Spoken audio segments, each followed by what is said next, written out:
sent you that.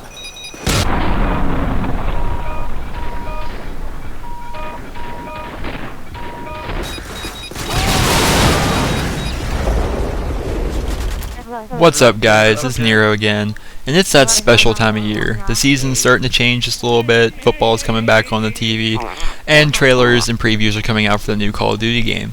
Now what I'm excited about for the new Call of Duty game is it's an Infinity War game. And first, you know, the Infinity War games, they definitely put what seems like a lot more realism to it.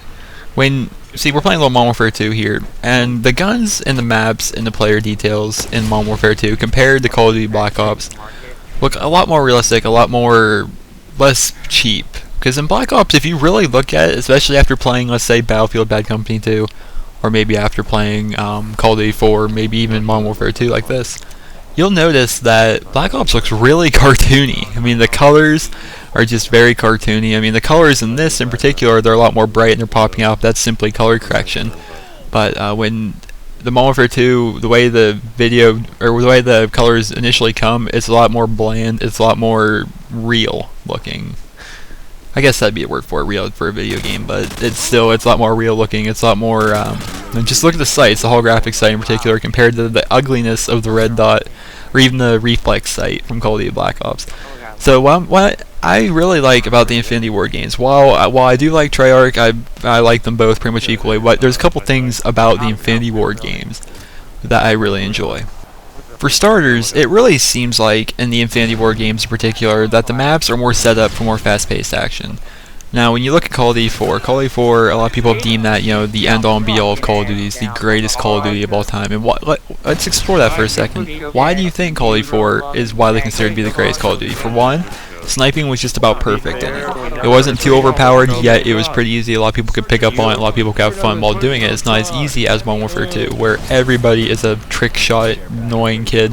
In particular, in this game, we're actually facing a team of 6, all 6 of them trick shotters. And the trick shotters are actually getting kind of, they're kind of getting smart. They're all using, like, try-hard guns, like normal guns, with one-man army on it. And then when the last guys did one-man army, their sniper kit, and they try and 360 them. And we've been having a lot of fun the last few days, just going to search and destroy and destroying these FaZe fanboys, and it's really fun. But back to what I was saying about the Infinity War maps, is they're actually the way they're set up. I'm not sure how they do it, but how they do it is the guns and the games, and maybe even the perks, are just set up so it's a lot more fast-paced of a game. Now you look back at Call of Duty 4 and Domination in Call of Duty 4.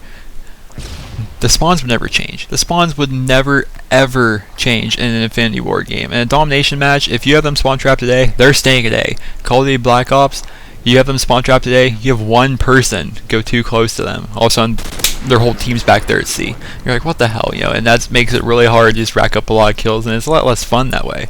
It teaches people, okay, all you gotta do is use ghosts, and eventually they're gonna change your spawn for you so you can get out of harm's way. When Infinity War games, you have to actually fight to get out of your spawn trap. You have to actually be a decent player. You're not just gonna have the game helping you out. Which, you know, for people that aren't really like into the Call of Duty series, they're like kind of newer to it, that's gonna be harder for them. But they're going through the same stuff that all of us went through when we first started playing. It's kind of a rite of passage, I guess you would say.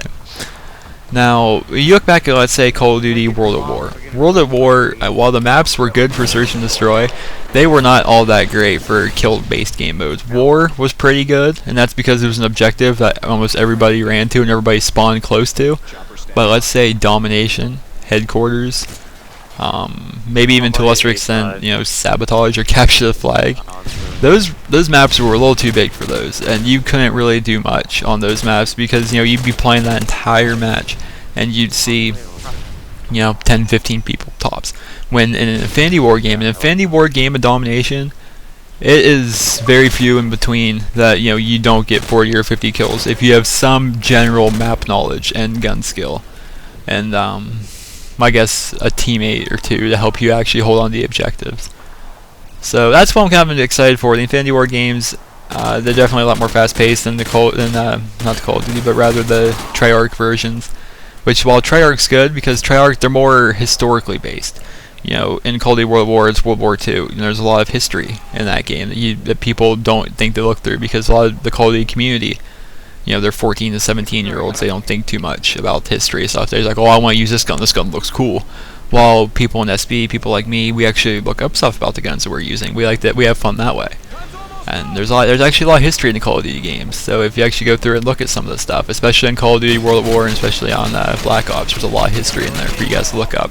But you know, guys with school starting out will look up history, but some people, I guess they're out of school, it is kind of fun to look up stuff like that. And look at this guy with the FAL, just hip firing. No, it's not a mod. One thing about World at War will teach you: in World at War, there's only one rifle that's fully automatic. Every other one is semi-automatic. So you learn to shoot fast if you play a lot of World at War, which I did play a lot of World at War.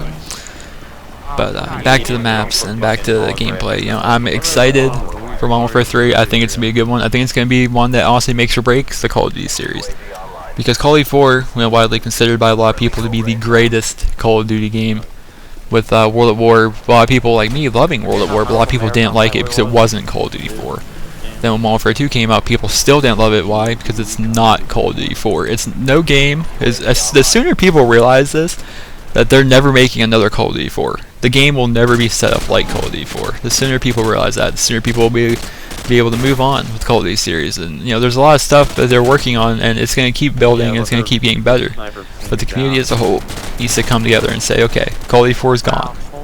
We need to let the developers do what they want to do. I mean, eventually, you know, the same old stuff from Call of Duty 4 is going to get boring anyway. So by them adding more stuff, you know, it's not. And people think it's going to make or break. It's not really going to make or break it. It's actually just going to add on to the Call of Duty series. And a lot of people are actually going to, I think they're actually going to be very pleased with it. So I'm actually going to be coming out with a trailer breakdown of Modern Warfare 3 Spec Ops trailer, because a lot of people have done breakdowns of it, but there's a couple things no one's hinted on yet. And I really want to share that with you guys. So if you guys enjoyed this Search and Destroy match, quick 14-0, please leave a like or a favorite, and have a great day.